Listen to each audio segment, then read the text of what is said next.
სანაია სტუდია დღის 4-ზე.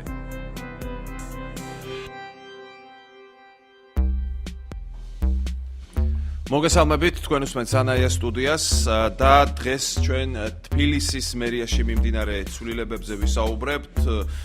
თბილისის მერიაში არ ახალია ცვლილებები და დღეს უბრალოდ შეგვიძლია ვთქვათ, რომ ეს ყველაფერი გაგრძელებაა იმ პროცესების, რაც კარგახანია მიმდინარეობს დედაქალაქის მთავრობაში. ქართულ ჯგუფიდან ვიცე-მერად გიორგი ილილუაშვილის გადმოსვლიდან დაახლოებით ერთ თვეში ალექსანდრე მარგიშვილს სამსახური გაუუქმეს და ოპტიმიზაცია პირდაპირ იმ სხდომაზე გამოაცხადეს, რომელსაც თავად მარგიშვილიც ესწრებოდა. ასევე ცვლილებები შეეხება აიპებსა და სიპებს, როგორც დავით ნარმანიამ განაცხადა და მის ციტატას წაგიკითხავთ. შარშან ჩვენ მოგვეცა შესაძლებლობა, რომ უკეთ გაგვიანალიზებინა და შეგვეფასებინა თუ როგორი მმართველობა სჭირდება ქალაქს და გვესახა და შეგვემუშავებინა ის მთავარი პრინციპები და მიდგომა, რაც დედაქალაქის მთავრობას უფრო მეტად ეფექტურს გახდის. მაქსიმალურად უნდა იქნეს შემცირებული ადმინისტრაციული ხარჯები, რათა მოხდეს ფინანსური რესურსების ოპტიმიზაცია. დედაქალაქის ბიუჯეტი კიდევ უფრო ეფექტურად მოხმარდეს თბილისს და თითოეული თბილისელის კეთილდღეობას, განაცხადა დავით ნარმანიამ. დღეს ამ თემაზე სასაუბრო ჩვენთან სტუმრად არიან საკრებულოს წევრები ირაკლი ნადირაძე და სოსო მანჯავიძე. მოგესალმებით, დიდი მადლობა გადაცემაში სტუმრობისთვის და ოდნავ მოგვიანებით გულიკო ზუმბაძე, ასევე საკრებულოს წევრი ჩაგვირთვება პირდაპირ ეთერში. ბატონო, თქვენ და გისვამთ პირველ შეკითხვას. გაქვთ თუ არა მკაფიო პასუხი, რას შეეწირა ალექსანდრე მარგიშვილის თანამდებობა და მთლიანად მისი სამსახური, რომელიც უქმდება? მოდით ასე ვთქვათ, აქ ცოტა პიროვნული საკითხები გადავდოთ გვერდზე დროებით. თუმცა საერთოდ ახლა არასდროს არ არის პიროვნული საკითხი, მთლიანად გამიჯნული ინსტიტუციონალურისგან, ხო? საქმე ეხება იმას, რომ ეკოპოლიტიკის სამსახურს უნდა შეუერთდეს ახლად შექმნილი მეწარმეობის ხელშეწყობის ცენტრი, ხო? და ასევე უნდა შეუერთდეს ეკოპოლიტიკის სამსახურს, შეერწყას ტექნოლოგიური განვითარების ფონდი. ახლა ეს არის მთავრობის გადაწყვეტილება, რომელიც მანდ უნდა შეათანხმონ ასევე საკრებულოსთან მოგეხსენებათ. რაც შეეხება საკუთრივ ახლა ამ საკითხს. ჯერ ერთი, მოდით ასე ვთქვათ, კარგად უნდა დასაბუთდეს მაშინ რატომ შეიქმნა ეს ცენტრი, ანუ რა მოტივი ამოძრავებდა მერიას, როცა ამ ვერ გაამართლა თუ რა მოხდა შემდეგ, ხო, ამას ახსნა სჭირდება. ახსნა ჭირდება, რა თქმა უნდა, ახლა იმაზე საუბარი მხოლოდ რომ ახლა ოპტიმიზაცია ხდება და ამიტომ გავაუქმეთ, კითხვებზე პასუხს ვერ გვცემს, ხო? პირველ რიგში მინდა ვთქვა, რომ მეწარმეობის ხელშეწყობის ცენტრის შექმნის დასაბუთება იყო შემდეგი. მოგეხსენებათ, ამ ცენტრმა სამი პრეზენტაცია მოაწყო. დასაბუთება იყო იმის, რომ ქალაქის ამ არსებული ინსტიტუციის ფარგლებში ვერ ხერხდება მაგალითად ისეთი ღონისძიებების გატარება, როგორც არის ისეთი აუცილებელი ეკონომიკური მოქმედებები, როგორც არის მაგალითად სტარტაპების დაფინანსება. იმ ფარგლებში, რომელშიც მეწარმეობის ხელშეწყობის ცენტრი პრიორიტეტულად მიიჩნევდა. აი მაგალითად საუბარი იყო სახალხო რეწვის ხელშეწყობაზე, მოგეხსენებათ, გიდების პროგრამა წარმოადგინა, ასევე ანუ ტურიზმისთვის ხელშეწყობის პროგრამა წარმოადგინა ბატონმა მარგიშვილმა სულ 2 თვის წინ. საუბარი იყო იმაზე, რომ სტარტაპები უნდა დაფინანსებულიყო, ანუ იმ შემთხვევაში თუ ადამიანი შესაბამის უნარჩვევებს ფლობდა და იდეა იყო მისაღები, მას აჭირდებოდა საბანკო გარანტიები. შეეხიდებოდა ასე ვთქვათ ფინანსურად. დიახ, თვითონ ეს იდეა კარგია. ახლა რამდენად აუცილებელი იყო დაუშვათ ამ იდეის განხორციელებისთვის მეწარმეობის ხელშეწყობის ცენტრის შექმნა ცალკე ეკონომიკური პოლიტიკის სამსახური და ეს მეორე საკითხი. რჩებოდა შტაბ-ეშტილება თავიდანვე, რომ ეს სწორედ მარგიშვილისთვის შეიქმნა, სწორედ პიროვნებას მოერგო ცენტრი და არა centrს პიროვნება, ასე ვთქვათ. ნუ ხა თუ ეს ასე იყო, ხდება უკვე პროცესი. მოდით ასე ვთქვათ და ეს ცუდი არ არის. მეორეს მხრივ, ხო, მე ეს საკითხი დავსვი, ხომ, რა საჭირო იყო დაუშვათ იმ მეწარმეობის ხელშეწყობის ცენტრის თუ ის არ იყო დასაბუთებული და ზუსტად არ ქონდათ ხედვა რისთვის არსებობდა ეს მეწარმეობის ხელშეწყობის ცენტრი, მაშინ რა საჭირო იყო საბიუჯეტო სახსრების, საბიუჯეტო სახსრების ენერგიის და დროის ხარჯვა. ხო? ახლა მეორე საკითხია დაუშვათ ის ინტელექტუალური ნაწილი შრომისა, რომელიც გასწიეს იქ და შეიმუშავეს ძალიან საინტერესო პროგრამები. ხოშით ის არ უნდა დაიკარგოს, არ უნდა გადაყვეს. ახლა ჩვენთან როგორ ხდება აი ესეთ ცვლილებებს ეწირება ხოლმე, იდეებიც ეწირება და საქმეც ეწირება სამწუხაროდ. ეს ასე არ უნდა მოხდეს. და ამის გარდა რაც თავარია, რა მე მინდა ვთქვა, ახლა ეს ერთი საკითხია დაუშვათ ეს გადანაცვლებები და მეორე საკითხია საქმე. მე მაგალითად კატეგორიულად როგორ გითხრათ, არა ვარ მომხრე იმ პრიორიტეტების, რომლითაც იგეგმება ბიუჯეტი. კი ბატონო, ჩვენ ამას შევეხებით, მანამდე ბატონ სწორედ ამას ეხება ზუსტად და მინდა ვთქვა. პრიორიტეტებზე ჩვენ ვისაუბრებთ, მანამდე ბატონ ირაკლის მინდა მივცე სიტყვა. საერთოდ აი რა პროცესია ის, რაც მერიაში მიდის და არაფრით არ დამთავრდა. რჩება შტაბ-ეშტილება, რომ ვერაფრით ვერ დაალაგდა დედაქალაქის მთავრობაში ვითარება სტრუქტურულად, ინსტიტუციურად. აი ეს ყველაფერი რა პროცესია თქვენი შეფასებით? მოგესალმებით კიდევ ერთხელ, მივესალმებით თქვენს ძვირფას რადიომსმენელებს. ფაქტიურად დღეს დავით ნარმანიამ და მისმა მოადგილემ, ისევე როგორც მთელი თბილისის მთავრობამ, აღიარეს, რომ ნაციონალურ მოძრაობა ვიყავით მართლები, როდესაც შექმნის დღიდან ვაპროტესტებით ჩვენ აღნიშნული ცენტრის შექმნას.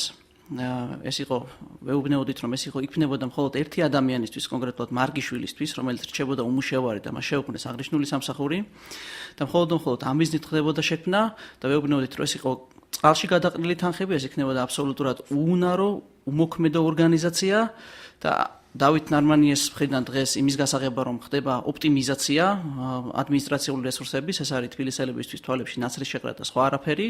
თუ მას ნამდვილად უნდა ადმინისტრაციული თანხების დაზოგვა და ოპტიმიზაცია, მას უნდა დაეწყო თუნდაც იმით, რომ ის 500 კაცით გაზრდილი შტატები, რომლებიც მას შემდეგ გაიზარდა 500 ერთეულით, რაც დავით ნარმანია ქალაქის მერი გახდა და არაერთი ქართული ოცნების მაღალჩინოსნის ახლობელი ნათესავით აქტივისტი იქნა დასაქმებული, ეს გაეუქმებინა. ხელოვნურად დაყოფილი სამსახურები და ასეთი მერიაში რამდენიმეა, რომ ხელოვნურად დაყვეს სამსახური და ერთ-ერთი სამსახურის უფროსი იცით თქვენ, რომ კახი გალაძის ცოლის ძმა იყო და იყოფოდა ხელოვნურად სამსახურები და იქმნებოდა თანამდებობები. სწორედ ამ სამსახურების გაერთიანებით დაეწყო ეს ოპტიმიზაცია და ადმინისტრაციული ხარჯების შემცირება. ის 5 მილიონით გაზრდილი პრემიები, დანამატები და ხელფასები, რომლებიც წინა წელთან შედარებით გაზრდილი არის ქალაქ თბილისის 2016 წლის ბიუჯეტში, ამით დაეწყო ოპტიმიზაცია და არა იმით, რომ დღეს განაცხადა ქალაქ თბილისის მთავრობის ხდომაზე, რომ უნდა მოხდეს თბილსერვისის და სინათლის ქალაქის შეერთება სხვა შეპესეებთან ერთად და შეიძლება შეამცირონ თანამშრომლები, რაც ნიშნავს, რომ შეამცირონ შეიძლება მეზოვეები, მემანქანეები. ოპტიმიზაცია თქვენ გესმით, როგორც თანამშრომლების შემცირება, ეს გულისხმობს აუცილებლად ამას. მათ შორის, როგორც ადმინისტრაციული ხარჯების დაზოგვას, მათ შორის თანამშრომლების გაშვებასაც აღნიშნული, რა თქმა უნდა, ამ ყველაფერს გულისხმობს. ხო, ეს ძალიან საინტერესოა, იმიტომ რომ წინა საარჩევნო პერიოდში ვიმყოფებით, ანუ დაიწყება თუ არა თანამშრომლების გათავისუფლება. ამას მნიშვნელობა აქვს. რაც შეეხება დღეს მინდა გითხრათ, რომ აქცია იყო გათავისუფლებული თანამშრომლების ქალაქ თბილისის მერიასთან. რაც შეეხება უშუალოდ მარგიშვილის მეწარმეობის ცენტრს, მინდა შევახსენო ჩვენს რადიომსმენელს, რომ იგი არ შექმნილა რაღაც წლების წინ, ეს იყო შარშან გაზაფხულზე სწორედ დავით ნარმანიას ინიციატივით შექმნილი ორგანიზაცია, სწორედ დავით ნარმანია ლობირებდა აღნიშნულს და შესაბამისად დღეს ეხლა მადლობა სუელის ვინმეს გარ ეს ადამიანი რომ შექმნა IP, რომელსაც ჰქონდა 1.400.000-იანი ბიუჯეტი შარშან, საიდანაც 950,000 ლარი იყო ამ ადამიანების ხელფასები, 200,000 დაახლოებით იყო ადმინისტრაციული ხარჯები და პროექტებისთვის მხოლოდ 200,000 ლარი, რომლის უმეტესობაც ამ ადამიანმა ვერ აითვისეს და ამაში თუ ელიან ისინი საზოგადოების ხარდაჭერას და მადლობის თქმას, ეს არის დაცინვა და მეტი არაფერი. ფორმაზე რას გვეტყვით, როგორც რაც შეეხება ფორმაზე როგორც მოხდა ეს. ფაქტია, რომ დავით ნარმანია არ გეგმავდა და არ ჯდებოდა მის გეგმებში აღნიშნული ცენტრის გაუქმება, შესაბამისად, როდესაც შარშან იყო 1.400.000 ლარი ბიუჯეტი და ფაქტიურად ამ ცენტრს არაფერი არ გაუკეთებია, სამი ინიციატივა იყო სულ რაღაც დაწერილი, სამი იდეის დონეზე, კონცეფცია, კი ბატონო, ნებისმიერი არასამთავრობო კონკურსი რო გამოგეცხადებინათ 10 ჯერ და შეიძლება უფრო მეტჯერ იაფად დაეწერა და არ გადაყრილიყო ის 100,000 ლარი, რომელებიც ამ ადამიანების უკვე გამოყოფილი. ფაქტია, რომ უორმაგებდნენ და ბიუჯეტში გაორმაგებული იყო ამ ცენტრის დაფინანსება 1.400.000-დან 3 მილიონ ლარამდე და შესაბამისად თუ შენ წინასწარ გეგმავ რომ IP გააუქმო, მოახდინო მისი რეორგანიზაცია, ლიკვიდაცია, შენ ბიუჯეტს არ გაუზრდიდი, ფაქტია რომ აღნიშნული ცვლილებები მოხდა მას შემდეგ, რაც ქალაქ თბილისის მერიაში ქართულ ჯგუფიდან განმოვიდა ბატონი ლილუაშვილი და შესაბამისად იქ დაიწყო საკადრო ცვლილებების მთელი კასკადი. გასაგებია ბატონ შოსო, მე შემთხვევით არ მიხსენებია ჩემს შესავალ სიტყვაში ლილუაშვილის გადმოსვლა მერიაში. სოლომონია, რომელიც მან შეცვალა, მოიაზრებოდა დედაქალაქის მერის კადრად. ახლა კიდევ უფრო დიდი შეკითხვა ჩდება დედაქალაქის მერიაში ვინ იღებს გადაწყვეტილებებს, ნარმანიას უფლებამოსილება სად იწყება და სად მთავრდება, იმიტომ რომ მოადგილე, რომელიც მის კადრად მოიაზრებოდა, ის უკვე აღარ არის, პირდაპირ ქართულ ბანკიდან მოვიდა ადამიანი. დიახ. არა მარტო მოადგილე აღარ არის მაგალითად აპარატის უფროსი. ხო. და ფაქტობრივად აღარავინ აღარ არის თითქმის ვინც თავიდან იყო გუნდში. ნუ დიდი ნაწილი უბრალოდ ეს არის. ნუ ძველ საკითხებს არ შევხებია. ხო, არა, დიდი ნაწილი რა, მოდი თქვათ, რომ ის გუნდი რომელიც მოვიდა, ნარმანიას გუნდი რომელიც იყო, მოიაზრებოდა ნარმანიას გუნდად, თუმცა ახლა საკითხი თქვენ როგორც დასვით, თლათ ასე ვერ ვიტყვით, რომ დაუშვათ ნარმანია თვითონ ღებულობდა თლათ გადაწყვეტილებებს იმის შესახებ ვინ იქნება. მაგრამ იქიდანაც კი აღარაფერი დარჩა. ხო, იმ გუნდიდან არაფერი არ დარჩა. ახლა შევხედოთ სიტუაციას ობიექტურად, მოდით, ყოველგვარი პარტიული და წმინდა მმართველობითი თვალსაზრისით რა ხდება, ხო?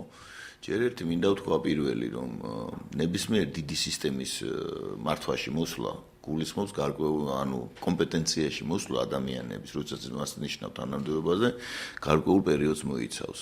აი მარტო განსაკუთრებით ახლა თბილისი, რომელიც არის მეგაპოლისია და ურთულესია, თბილისის მართვა უფრო რთულია, ხშირად ვამბობ ხოლმე, ვიდრე მთელი საქართველოს მართვა. ვინაიდან ეს არის ურთულესი ურბანული მეურნეობა ნამდვილად. ამავე კატასტროფული სოციალური და სხვა ესე ვთქვათ ფენებით. ეს ერთი. აქედან გამომდინარე, ახლა ჩვენ ესე დავსვათ საკითხი, რამდენად სწორია დაუშვათ კადრების ესე სწრაფი ცვლილება წმინდა ტექნოლოგიურ, წმინდა პრაგმატული თვალსაზრისით. რამდენად მომგებიანია ეს? იმიტომ რომ მართვის თეორიაში საერთოდ არსებობს ასეთი კომპეტენციის ზღვრები. რომ ადამიანი რო დაუშვათ 8 თვის განმავლობაში და 9 თვის განმავლობაში სწავლობს რაღაცას უკვე ხომ? ახლა თლათ უნიჭო თუ არ არის და ამ დროს მას ანთავისუფლებდა ახალი მოდის იმის ადგილას, მასაც ჭირდება იგივე დრო. სულ რომ დაუშვათ ნაპოლეონი და ის იყოს ბისმარკი ერთად. შესაბამისად, აი ეს ცვლილებები კარგად არ მოქმედებს ზოგადად თბილისის მდგომარეობას, ეს ერთი.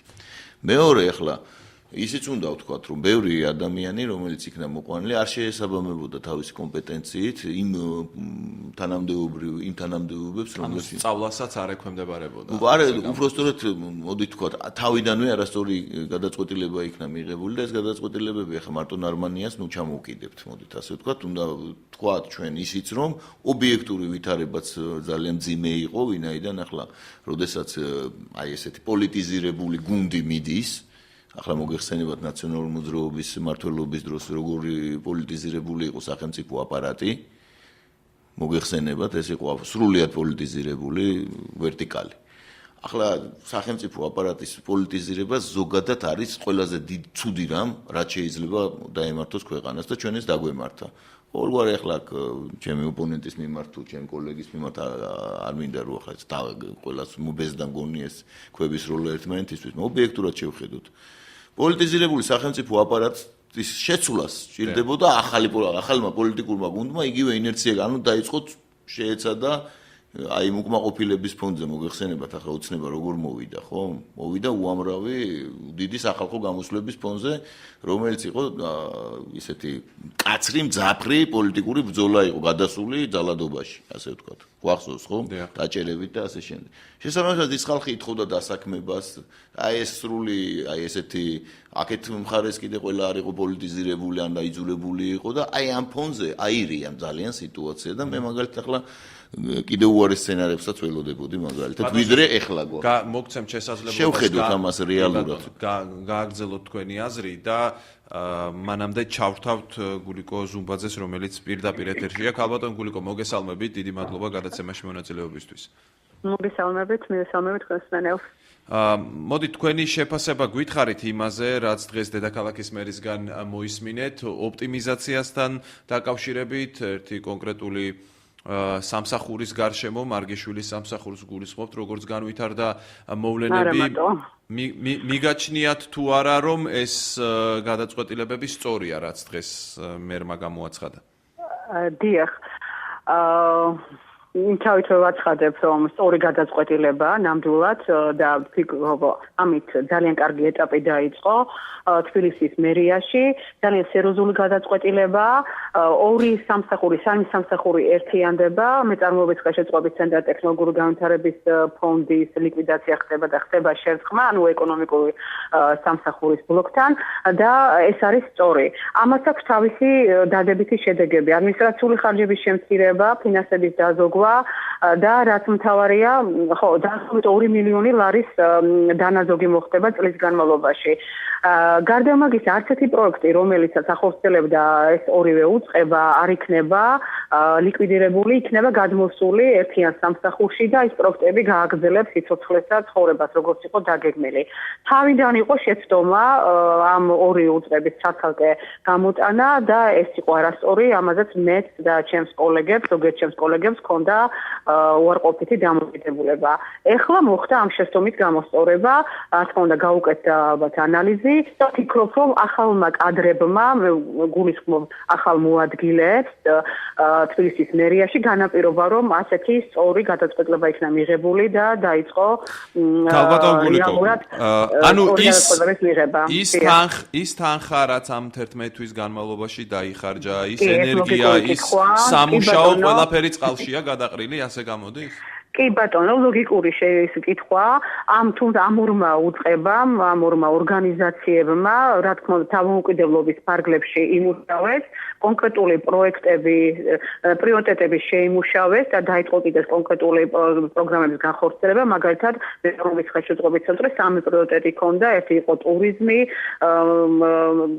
კიდევ მეწარმოების ხელშეწყობა, ხელნაკეთი მეწარმოების ხელშეწყობა და ასევე ჯანმრთელობის გამოჯანსაღებელი ღონისძიებების დაფინანსება. ანუ გარკვეულწილად პრიორიტეტები აირჩია, მოხდა პრეზენტაცია ამისა, ამ პროექტების განხორციელება. ანუ გარკვეული სამუშაოები შეასრულა.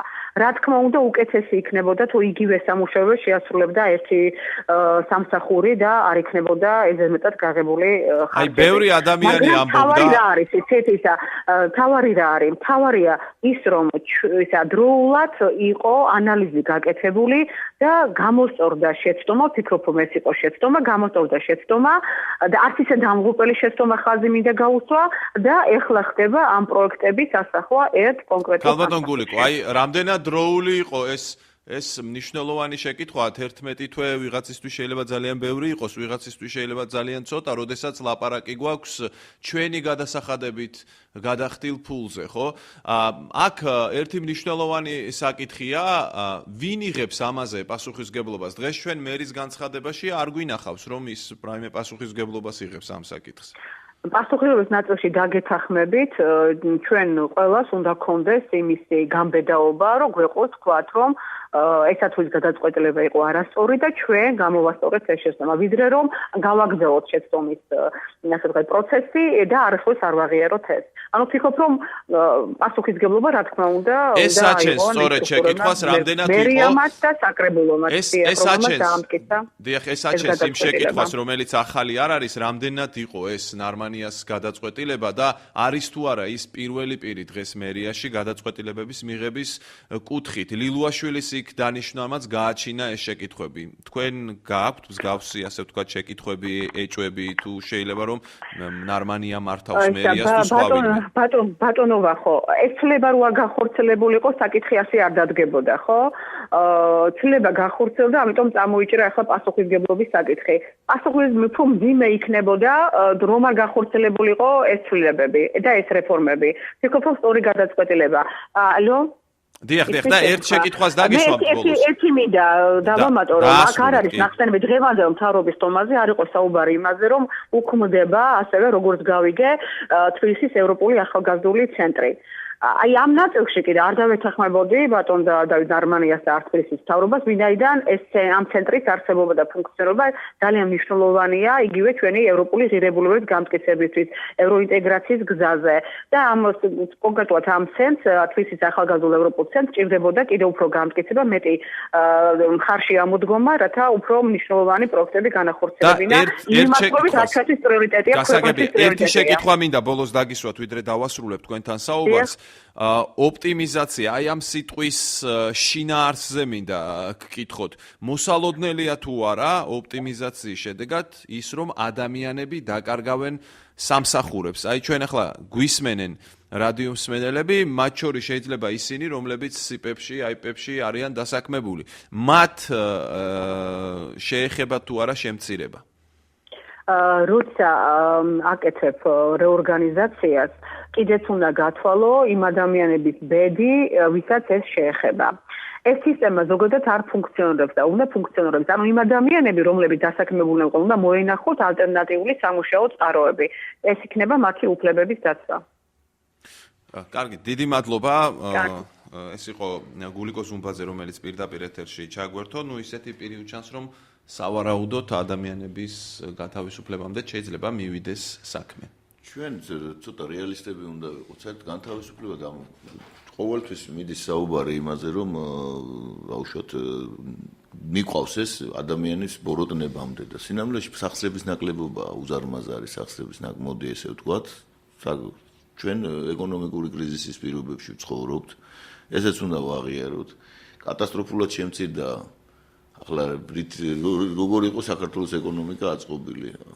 ძირითადი ფული რაც ბრუნავდა წლების განმავლობაში, ეს იყო გზავნილები რუსეთიდან, საბერძნეთიდან და ასე შემდეგ. ამ ყველაფერმა სერიოზულად და იმ ქვეყნებში, უკრაინიდან მათ შორის, რა თქმა უნდა, de facto ჩვენ როგორ ცხოვრობდით ტყვეთას ყიდვით ბოლო 2 საუკუნე, ისე ცხოვრობდით ჩვენი თანამოქალაქეების მიერ გაყიდული თავისი უნარჩვევებით და თავის შრომით ცხოვრობდა ნახევარი საქართველო, ესე არ იყო, უნდა ვთქვათ. უფრო მეტი თანხა შემოდიოდა იქიდან, ვიდრე ვთქვათ სოფლის მეურნეობა აწარმოებდა. რა თქმა უნდა, მილიარდ ნახევრამდე შემოდიოდა და სხვადასხვა მონაცემებით და თანაც შემოდიოდა, კიდე აღურიცხავი ბევრი შემოდიოდა, მოდით ასე ვთქვათ და კიდე გარდა ამისა, იქ ამდიდრებული ქართველები დაუშვით იგივე რუსეთი იქნებოდა საბერძნეთი, ნუ ძირითადად რუსეთ უკრაინაში დიდ სახსრებსაც ხარჯავდნენ იგივე ქველმოქმედებაში, ესე იყო.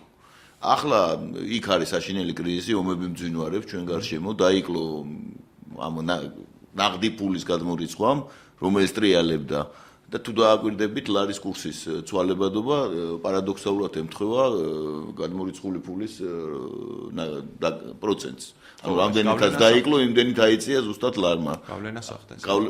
გავლენას კი პირდაპირ პროპორციულ გავლენას ახდენს. ახლა როგორი ეკონომიკური ეკვილიბრისტიკაც არ უნდა გამოიგონონ, ზუსტად ამაშია სინამდვილეში საქმე. არაფერი არ კეთდებოდა წლების განმავლობაში არაფერი არ კეთდებოდა და ამ 3 წელიწადში ბევრი დრო დაიკარგა და კიდევ კვლავ ინერციას ვაგზელებთ, რომ პრიორიტეტები შეცვლილიყო. სანამ მქონდა ამის სახსრები. ჩვენ გვაქვს რეკლამის დრო და პრიორიტეტებზე საუბრით უნდა განვაგრძოთ, მანამდე 1-2 წუთი კიდევ არის რეკლამაზე გასვლამდე და აი მე გამოთქმულწინადებას გამოვიხმაურე. კი ბატონო და ამაზე მინდა გამცეთ პასუხი, ვინ მართავს დღეს დედაქალაქის მერიას, ეს საკითხი ძალიან აქტუალურია ამ წუთას და შემდეგ იმაზე რა. დედაქალაქის მერიასაც და ამ ქვეყანასაც სამწუხაროდ მართავს ბიძინა ივანიშვილი, მისი სხვადასხვა ადამიანების დახმარებით, იქნება ეს ქართული ოცნება, იქნება ეს ქართული ჯგუფი თუ ასე შემდეგ და ასე შემდეგ. ფაქტია, რომ დღეს ამ ქვეყანაში ყველაფრის ბატონ პატრონი არის მხოლოდ ერთი ადამიანი. და მის გარეშე ფაქტიურად არაფერი არ ხდება ქვეყნის პოლიტიკურ ცხოვრებაში. რამდენიმე წინადადებას მინდა გამოვეხმაურო, ძალიან კარგია რომ ქალბატონმა გულიკომ აღიარო, რომ ეს იყო შეცდომა და არ ცდილობს დავით ნარმანიასავით ეს რაღაცა ოპტიმიზაციად შეფუთოს, თუმცა ეს შეცდომა ძალიან კარგი კითხვა დასვით. რა თქმა უნდა, ღირგედა თანხები და ეს იყო კიდევ ერთხელ ვიძახი 100,000-ობით გადაყრილი ლარი და კიდევ მილიონობით ლარზე იყო საუბარი, ხომ? ამაზე პოლიტიკური პასუხისმგებლობა უნდა აიღონ ამ ადამიანებმა და უნდა თქვან, რომ დიახ, ეს იყო შეცდომა და ვიღაცა ამაზე პასუხი აგოს. იმიტომ რომ ეს ადამიანები იღებდნენ არა მაგალითად დაუშვათ 100 ლარს და 200 ლარს და ასე შემდეგ, იგივე ბატონი მარგიშვილი იღებდა 5400 ლარს ყოველთვიურად, ეს არ არის პატარა თანხები და იყო ასევე ევროპული ახალგაზრდული ცენტრზე ლაპარაკი, რომელსაც ასევე გათავისუფლებული მერის ყოფილი მოადგილე ბატონი ალუდა გოგლიჩიძე ლაპარაკობს, ზუსტად ანალოგიურად მსგავსი ხელფასები აქვს იქ და ეს ადამიანების ერთი პროექტი გაგიგია თქვენ ევროპული ახალგაზრდული ცენტრის მიერ განხორციელებული რომელიმე პროექტი, თორემ ასაკურველია ევროპული გზა, ევროპული მიმართულება. ლაპარაკია იმაზე, რომ იყო მერიაში და არსებობს სამსახურები, რომლებიც ამ ფუნქციას შეითავსებენ და თავისუფლად შეძლოთ გაეკეთებინა და უბრალოდ ამ ადამიანებისთვის რაღაც სასათბურე პირობები არ აიგო და არაფერს კეთებაში. ნახეთ, ერთი არის რომ ვთქვათ შეცდომები იქნა დაშვებული, ამ გულიკო ზუმბაძემაც სწორედ ეს თქვა, მაგრამ მეორე მხრივ ახლა რასაც თქვენ ამბობთ, ანუ პროცესი რაც მიდის, დადებითი პროცესი გამოდის.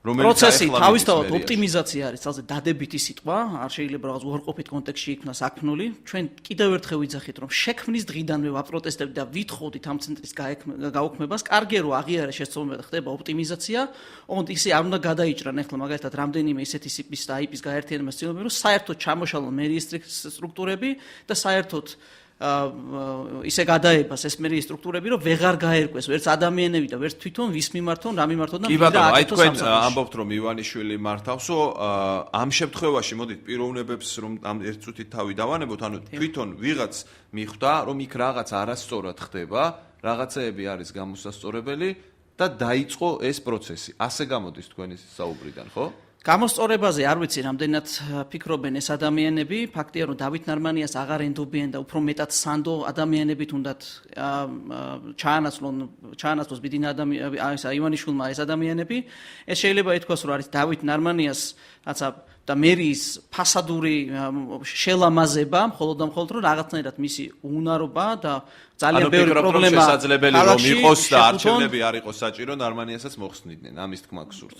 რეკლამის შემდეგ დავბრუნდებით პირდაპირ ეთერში.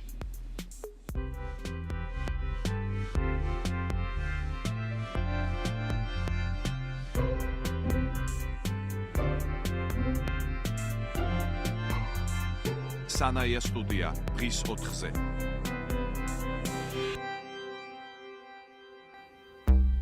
დავბრუნდით კვლავ პირდაპირ ეთერში, თბილისის მერიაში მომხდარ ცვლილებებზე ვსაუბრობთ. ირაკლი ნადირაძე და სოსო მანჯავიძე არიან ჩვენი სტუმრები. ბატონ სოსო, პრიორიტეტებზე საუბრობდით, უпростоრად არასწორად დალაგებულ პრიორიტეტებზე თქვენი აზრით დედაქალაქის მერიაში. აი მოდით განვავრცოთ ეს თემა, რას გულისხმობთ კონკრეტულად? გულისხმობ იმას, რომ საქართველოსგან მონოპოლისტებისგან რა არის საქართველოს სოციალური მახინჯის სისტემა, ხო? არის სახელმწიფო აპარატი, არის მონოპოლიური ბიზნესი და ღატაკი მოსახლეობა, მოდით ასე ვთქვათ. არის ესე იგი სავახშო კაპიტალი, პირდაპირ ბანკები, ესე ვთქვათ, რომელიც ფლობენ არაადეკვატურად დიდ წილს იმაში, ეკონომიკაში. მონოპოლისტები, რომლებიც ფასებს თვითონ ადგენენ, დაწყებული საწვავიდან და დამთავრებული წამლებით.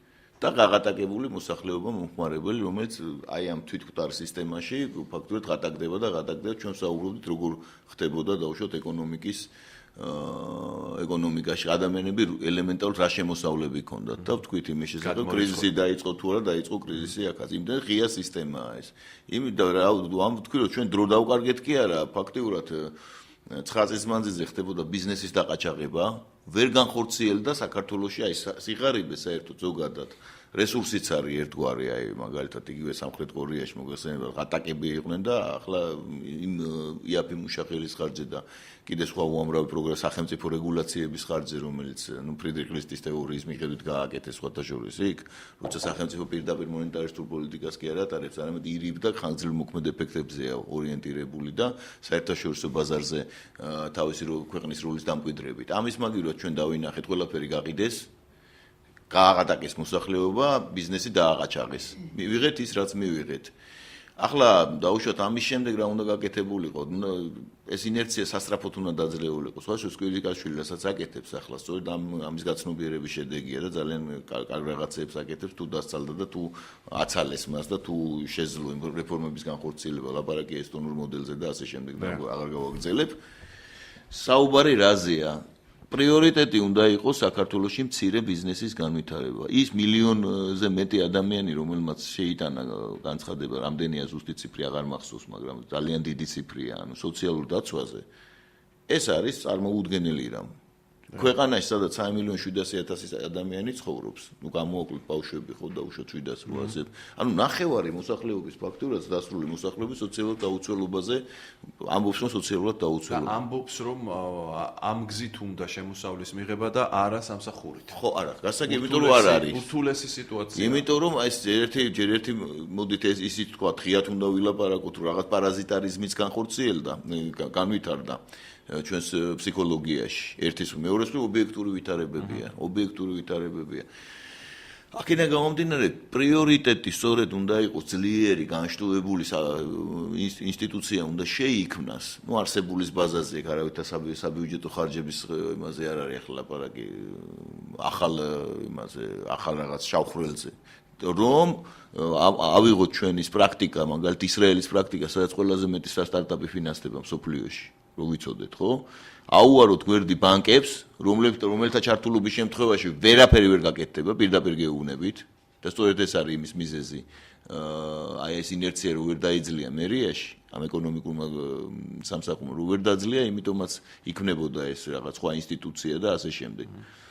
ეს უნდა დაიძლიოს და თან ეს უნდა გაკეთდეს. სახელმწიფო უნდა მისცეს ამ სტარტაპისთვის. სახელმწიფოს ნება უნდა იყოს, სუბსიდირება უნდა ხდებოდეს სახელმწიფოს მიერ და სახელმწიფო აქტიურად უნდა იყოს ჩართული ამ სააგენტოს მეშვეობით, მათ შორის სამართალდამცავი ორგანოებიც უნდა იყოს, ეს არ გადაიქცეს რაღაც იმათ ფულის გარეცხვისა და დაუშვათ ასე შემდეგ თამების და კორუფციის წყაროს. ეს გესახებათ გზად საჯარო სამსახურიდან ადამიანებმა გადაინაცვლონ კერძო სექტორში. რა თქმა უნდა და ეს დრო დავკარგეთ ჩვენ და ახლა როცა ვლაპარაკობთ ოპტიმიზაციაზე ამ ხალხს რას უშვებით ახლა კალბატონმა გულიკომ თქვა რომ და ადამიანის უფლებები დავიცვათ. სად არის ეს ადამიანი, როგორ დავიცვათ? სად არის სამსახურები? დღეს სამსახურის პოვნა საქართველოში ეს მოგეხსენებათ რამხელა პრობლემებთან არის დაკავშირებული, მით უმეტეს გარანტირებული ანაზღაურება სადაც არის. ხო და ამიტომ ყველა მიისწრაფვის სახელმწიფო აპარატისკენ, რომელიც ერთადერთ ბორტად ერთადერთ ესეთ ღუზად, შველის ღუზად ეჩვენება უკვე ადამიანებს, იმიტომ რომ ბიოლოგიური გადარჩენის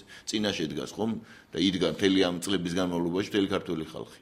რამაც გამოიწვია მისი ძალიან მძიმე ფსიქოლოგიური, მათ შორის ფონის დამძიმებაც აქ საქართველოში. რაშიც მედიას არაკლებს ხელს ახლა და დაუშვათ იგივე ოპოზიციის ტრენდი ოპოზიციონერობისა, რომელიც ჩასაფრები ოპოზიციონერობას აღიქვამს რაღაც კონსტრუქციულ წინადადებების გამომუშავებაში და მისლობირებაში. როგორც ეს არის მაგალითად განვითარებულ ქვეყნებში ინგლისი იქნება ეს თუ დაუშვათ იაპონია. არამედ ჩასაფრებაში.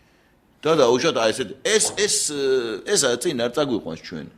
და მე მაგალითად ახლა თუ ახლა ამ კონკრეტულ საკითხზე ვისაუბრებ, ჩვენის ტექნოლოგიური განვითარების ფონდი კარგი სახელია ნამდვილად, თუ ის თავის ფუნქციას შეასრულებს. ეკონომიკური პოლიტიკის სამსახური და ეს მეწარმეობის ხელშეწყობის ცენტრი ერთ ინსტიტუციაში თუ იქნება, მაგრამ თუ ეს არ იქნება ნარჩენი დაფინანსების პრინციპით. ჩვენ უნდა გვესმოდეს, რომ თუ ამას არ გავაკეთებთ, ახლა ინფრასტრუქტურული პროექტებზე სულ იძახენ ინფრასტრუქტურული პროექტები, ფული საიდან მოდის? ეს ხო სესხებია. ჩვენ ხომ უნდა ვაცნობიერებდეთ იმას, რომ 600,000 ადამიანი იხდის საშემოსავლოს ამ საქართველოში. ანუ ხომ უნდა გავაცნობიეროთ, რომ დანარჩენი ფაქტიურად უმუშევარია, ან თვით დასაქმებულია, ან ცხოვრობს დაუშვათ გაურკვეველ შემოსავლებზე, ან სახელმწიფო ბიუჯეტის ხარჯზე ცხოვრობს, ხომ? და ეს ბიუჯეტი როგორ დგება, კი ხედავთ. ჩვენ ძალიან სასაცილო ბიუჯეტი გვაქვს, ახლა რამდენი გვაქვს? 3 მილიარდიც არა გვაქვს, ხომ გონდა გადავიყვანოთ დოლარში. დოლარში ნუ გადაიყვანთ ძალიან მძიმე კურსი. ძალიან მძიმე კურსი, ერთი სერიოზული ინგლისური იმის, რა ქვია, კლუბის, მაგრამ Manchester United-ს რამდენი აქვს ბიუჯეტი, იმის ბიუჯეტიც არა გვაქვს. აი რო ვიცოდეთ ეს რა მდგომარეობაში ვიმყოფებით. და იმის მაგერად რომ დაუშვათ ჩვენ ახლა ყველანაირი საშუალებით უნდა გამოვნახოთ, ან იაფის ეს ხივი შევ, თელმა ქვეყანამ. ქალაქმაც ქვეყანაც რომ რაღაცნაირად მოუნახოთ ეს არის კომპლექსური ეგ არის აბა ეგ არის პოლიტიკა და არა ის ახლა მარგიშვილი მოხსნეს თუ არ მაინტერესებს ეს არის კომპლექსური საკითხი რომელსაც ჯერთი ჭირდება პოლიტიკური ნება და მეორე ჭირდება კარგი გეგმა შესაბამისად შესაძლოა ეს განხორციელდეს მაგრამ ესეთი გეგმები არსებობს თავარია ჩვენ უნდა გავაცნობიეროთ რომ აი ამის გარეშე ჩვენ როგორც ქვეყანას მომავალი არ აგვაქვს. ელემენტარულად არის, ხო ხედავთ ყოველწლიურად რა ხდება? ემიგრაცია მატულობს და ბოლო აღრიცხვა რო იყო არ მჯერა მაინც ეგ. 3,700,000 ხო აგურიცხეს. ხო, შემდეგ მოიმალა უცხო. სხვათაშორის არავინ არ სწავს კითხვას ეს 3,700,000 რო აგურიცხეს, აღვირიცხეთ. 3,700,000 ამომრჩევლით არ მივედით არჩევნებზე? კი. საპარლამენტო არჩევნებზე? თელი დავა იყო იქ 700,000 ადამიანი. არა, მაგაში მე უშუალოდ მონაწილეობდი და ვამბობდი ყოველთვის რომ 3,5 მილიონი ადამიანზე მეტი საქართველოში არ არსებობს. რაც არჩევნებმა დაადასტურა, ხო? ახლა საინტერესოა ამ არჩევნებისთვის ამორჩევლთა რა რიცხვით მივდივართ. გესმით რა პრობლემების წინაშე ვართ, აი ჩვენ ვართ პრინციპული პრობლემების წინაშე და ეს პრინციპული პრობლემები თუ არ გადავწყვიტეთ ცოტა არ გამოკრისტალდა თითოეული ქართველი ადამიანის საქართველოს მოქალაქის ტვინში რა არის მთავარი პრიორიტეტებზე როცა ვსაუბრობ და რა არ არის რომ მთავარი არის მაგალითად სატრანზიტო შემოსავლების ინსპექცია მოახდინოთ სად მიდის ეს ფული დაუშვათ აგერ იყო ისა სადაც მიდის ესეც ცნობილია მაგრამ აგერ იყო მაგალითად იმის ევროპის ენერგეტიკული უსაფრთხოების კონფერენცია ხო რომელზეც განაცხადეს ეგერ ამერიკელმა ექსპერტებმა განაცხადეს ჩვენი ექსპერტები ამაზე დუმან მე ვსაუბრობ ხოლმე ამაზე როცა მომეცემა საშუალება 2 მილიონი ბარელი რო გადის საქართველოსთან საქართველოს გზით რაც ამერიკელმა ექსპერტებმა თქვა საახლოვით 2 მილიონი ბარელი 2004 წლიდან პატივცემულმა მიხეილ სააკაშვილმა იმასთან გახსნა ვინტილი 2004 წელს ილხამ ალიევთან ერთად. საწავიდა ეს ფული. აი კითხვას რომ არსებობს ეგერ შედით ინტერნეტში, Google-ში და ნახეთ სატარიფო ისინი სატრანზიტო ტარიფები. და რა ბატონ ირაკლის და გამიტომ მარგიშვილი კი არა მერიას პორტალს გონია სხვა თემაზე აბსოლუტურად სხვა თემაზე სხვა თემა არ მგონია პრიორიტეტებში ხდება ეს მაგრამ შეგვიძლია ეს პრიორიტეტებზე თუ საუბარი სიამონებით პირველ რიგში არაერთხელ გაიჟღერა ის რომ თვითონ და მერია იყო ძალიან პოლიტიზირებული და ასე შემდეგ არ ვიცი ხა პოლიტიზირებულში ვირას გულისხმობს ფაქტია რომ გიგი უგულავას დახვდა ძალიან მძიმე თბილისი და მე მართლა მეცინება ხოლმე როდესაც ესნაირი ლაპარაკობენ ხოლმე ძალიან მძიმე მემკვიდრეობაზე ნაცმოძრაობის ძალიან ყველას კარგად გახსოვს ჩაბნელებული თბილისი საბურავების თბილისი არა დასუფთავება არა გზები არაფერი საერთოდ მერიაში აეწყო სტრუქტურები მართალია რომ ძალიან ბევრი პრობლემა ჯერ კიდევ იყო დარჩენილი თუმცა სისტემები აეწყო და ქალაქი მუშაობდა და საერთოდ არ აინტერესებდა და დღესაც ალბათ არავის არ აინტერესებს ვინ იქნება ალბათ ხელისუფლებაში მთავარია მათთვის საქმე გაკეთეს გზა იყოს სამუშაო ქონდეთ დასაქმებულები იყვნენ მეტი შემოსავალი და სარგებელი ქონდეთ ოჯახში და კარგი არა აკრაზე იყო ლაპარაკი პრიორიტეტების გადანაწილებაზე აი ზუსტად პრიორიტეტებში როდესაც არის საუბარი რომ თუ მოდის ვინმე მთავრობაში ან დედაქალაქის მთავრობაში ან მთლიანად ხელისუფლებაში რატო ამ მნიშვნელოვანი ეს საკითხი პოლიტიკური ნიშნით იყვნენ თუ არა ადამიანები იქ მიყვანილი ბატონმა სოსომ ხაზი გაუსვა იმას რომ ერთი ნაწილის გაშვება შეიძლება ყოფილიყო სურვილი და თავისი პარტაქტივის მოყვანა და ამან კიდევ უფრო გაართულაო საქმე კონკრეტულად დედაქალაქის მმართველებისთვის. ამიტომ ეს მართლა მნიშვნელოვანი საკითხია. ადამიანებს პოლიტიკური ნიშნით ასაქმებენ თუ ხსნიან საჯარო სამსახურში.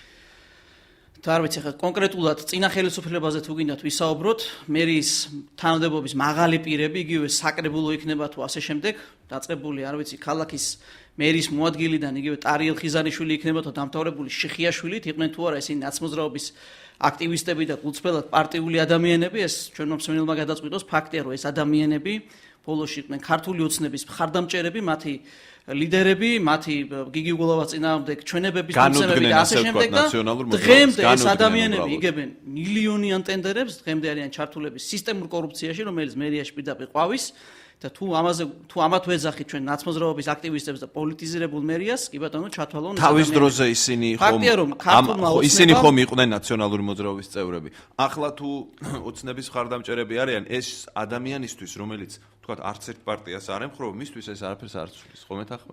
ვინ იყო, აბა მითხარით ნაციონალური მოძრაობის დროს, პარტიული აქტივი, შეხიაშვილი იყო საკრებულოს დეპუტატი და საკრებულოში ხდებოდნენ მაშინ მაჟორიტარები პარტიული სიით. არ იყო ნაციონალური მოძრაობის მხარდამჭერი. მხარდამჭერი იყო და იყო საკრებულოს დეპუტატი.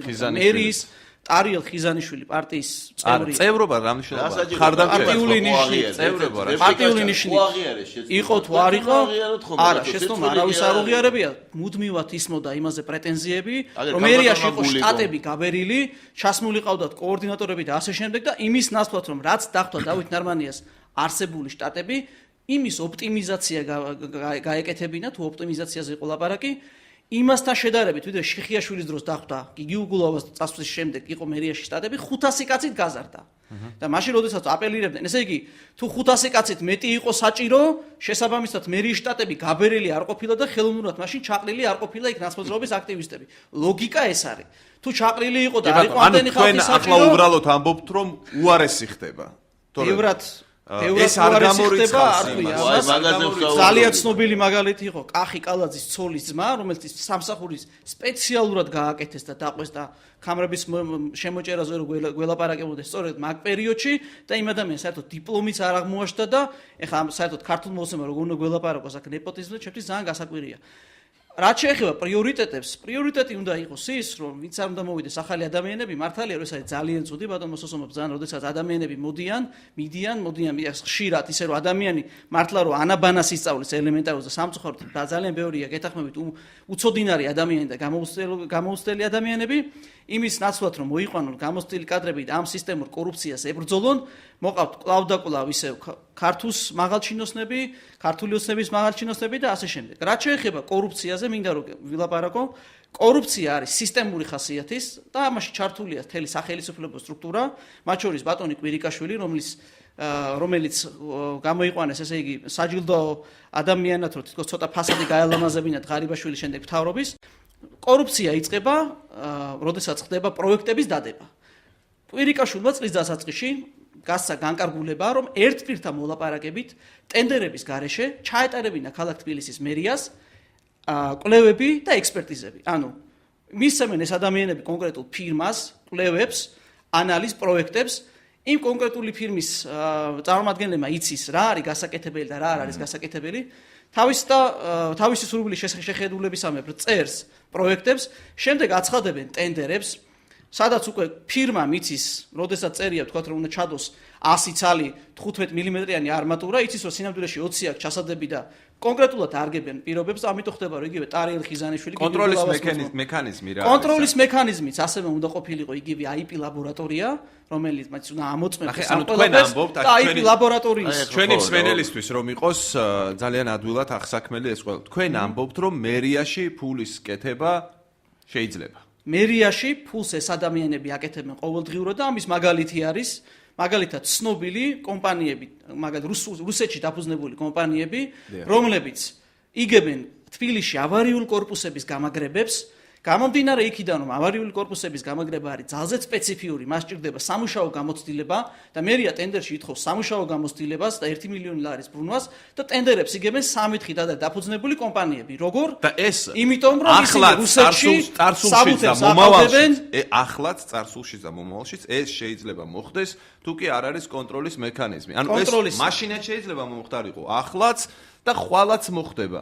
ხო? ანუ კონტროლის მექანიზმი არის აქტიური ოპოზიცია, აქტიური მედია, აქტიური არასამთავრობოები და ხანდახან მაინც რომ უსმინოს დავით ნარმანიამ ოპოზიციას და ჩვენ მართლები აღმოჩნდით იგივე მეწარმეობის ხარდაჭერის ცენტრთან დაკავშირებით, როდესაც ვიზახდით რომ ეს არის გასაუქმებელი და ადრე თუ გვიან მოუწევდათ გაუქმება, ხანდახან ოპოზიციას მხოლოდ ეს ადამიანები მოიგებენ და ამდენი დანგრეული გზა, ამდენი მუშაობა, ამდენი მოძრაობა არ იქნება ქალაქში. მადლობა ტენდერებთან დაკავშირებით. ტენდერები ეს არსებული კანონის სახელმწიფო შესყიდვების შესახებ, რომელიც იქნა მიღებული თავის დროზე, არის აბსოლუტურად მანკიერი და მორგებული ელიტარულ კორუფციას. არის მორგებული ელიტარულ, ეს გულისხმობდა იმ სქემას, რომელიც არსებობდა საქართველოში, კერძოდ პრივილეგირებულ ფირმებს, ანუ მონოპოლიურ სატენდერო პირობებს.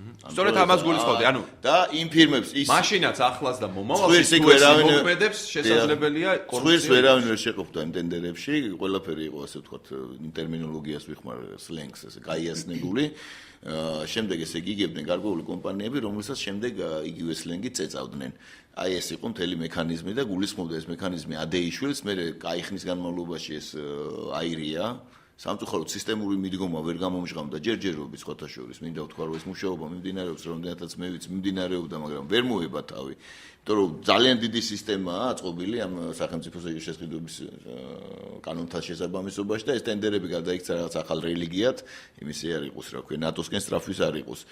აბსოლუტურად აბსურდულია, ვერაფერი ვერ გაკეთდება, იქნება მუდმივად ესეთი რაღაც სულელური მდგომარეობა, რაღაცა 3 წელია ქართული ოცნება არის საპარლამენტო უმრავლესობაში. მაგი ვთქვი, მაგას ძალიან მარტივად სჭირდება შესაბამისი კომიტეტების გავლა და დიდი ხნის წინ ეს თქვი მე რომ უნდა შესაძლებელია მე ის რატომ არ ვთვლი ხო არ მეთქვია რომ მეც მაგას ვამბობ უნდა შეიცვალოს უნდა შეიცვალოს გაცლებთ მუქნილი სისტემა უნდა იყოს და ადაპტირებული სისტემა უნდა ასეთი მსგავსი სისტემა როცა დაუშვათ რაც გულისხმობს ასევე ჩინოვნიკს ანუ სახელმწიფო მოხელეს საერთოდ იზოლირებულია ის პროცესისგან რო ავიღოთ რაც ხდება გავლენის მოხდენა არ შეუძლია გარდა კონტროლისა და გარდა იმ კონტროლსაც კიდე მარტო სისტემაზე და კანონზეც არ არის ნება ხშირ შემთხვევაში საჭირო იმიტომ როცა დავით ნარმანია წელიწად ნახევარში მას შემდეგ მერი გახდა 250 მილიონ ლარს აფორმებს ერთ პირთან მოლაპარაკებით აქ კანონი არაფერ შუაში ეს უკვე არის ნება რომ ამ ადამიანებმა ტენდერების გვერდით ავლით ეს არის ოფიციალური სტატისტიკა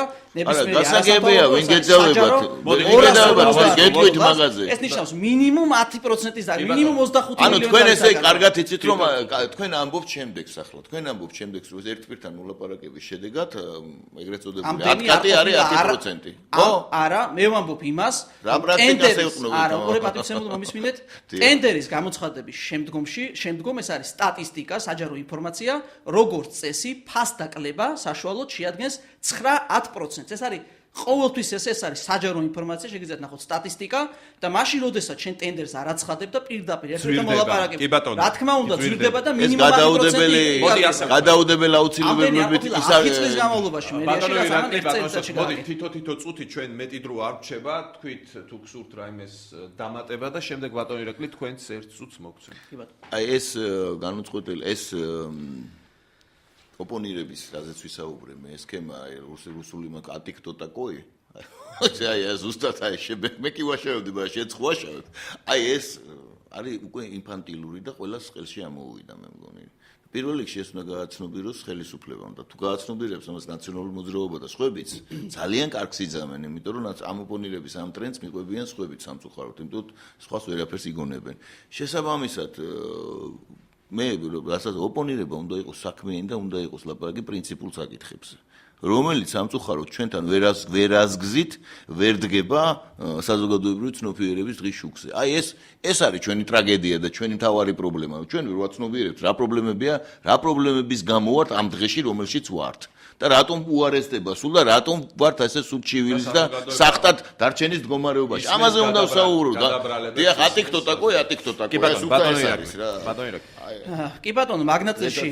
შემიძლია გითხრათ რომ ჩვენს მსმენელს ჩვენს მოსახლეობას ნამდვილად არ აინტერესებს ეს ჩვენი პოლემიკა და პარტიული და პოლიტიკური დავები თუმცა ჩვენ ვართ ოპოზიცია ჩვენი მოვალეობაა ვაკრიტიკოთ ხელისუფლება და მერია ვალდებულია რომ ჩვენ მოგვისმინოს მაინც გაითვალისწინებს თუ არა ეს მისი საქმეა, მაგრამ აკეთოს საქმე. ჩვენს რადიო მსმენელს, რომელიც ეთქვა, არ ვიცი, მანქანაშიც თუ სახლშიც აინტერესებს, რომ იყოს დაგებული გზა, იყოს დასაქმებული, არ შეუმცირდეს შემოსავლები, არ გაუფასურდეს ლარი. ინფრასტრუქტურული პროექტები კიდევ უფრო მეტი იყოს თბილისში, ვიდრე აქამდე ყოფილა ოდესმე და არ შემცირდეს ეს ყველაფერი, იმიტომ რომ მათი შემოსავლები გაიზარდოს და ერთჯერად დახმარებებზე და სუბსიდიებზე კი არ იყოს დამოკიდებული, ამიტომ ამის მაგივრად თქონდეს ღირსეული დასაქმება, რომ მან თვითონ შეძლოს ხელფასის აღებაც, ბავშვისთვის საჭმლის ყიდვა, წამლის ყიდვაც, კომუნალური ვაუჩერის აღებაც. დიდი მადლობა ირაკლი ნადირაძე და სოსო მანჯავიძე საკრებულოს წევრები იყვნენ ჩვენი სტუმრები. დღევანდელი გადაცემა ამით დასრულებული აქვს. მადლობთ ყურადღებისთვის. მადლობთ.